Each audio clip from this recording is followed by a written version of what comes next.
আজকে কি কি বাজার এনেছো? আজকে ষষ্ঠীর বাজার। একটু ভালো মন্দ না খেলে হয় বল?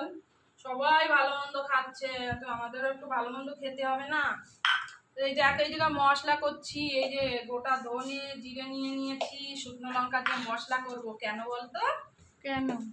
আজকে দারুণ জিনিস এনেছি। এই যে দেখ, মটন এনেছি, মটন। মটন এনেছি, তো মটন রান্না করব। আর এই যে আছে রুই মাছ। রুই মাছ এখানে, এই যে এটা হচ্ছে ঝিঙে কেটে নিয়েছি, ঝিঙে দিয়ে রুই মাছ দিয়ে আলু দিয়ে ঝোল করব।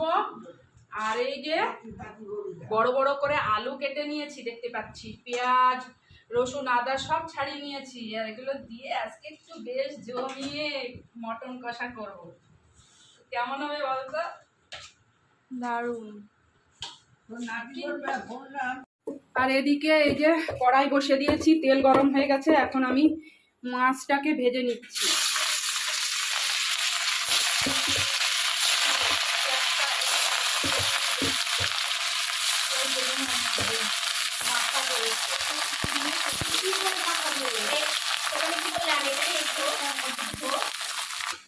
তো এদিকে দেখতেই পাচ্ছ, এই যে ঝিঙে দিয়ে আলু দিয়ে রুই মাছের ঝোলটা হয়ে গেছে। তো এখন আমি এটাকে নামিয়ে নেব, আর তারপরে আমি কড়াইটা ধুয়ে এখন মটনটা বসাবো। তো চলো বন্ধুরা, দেখা হবে নেক্সট ভিডিওতে। ততক্ষণ অবধি টাটা।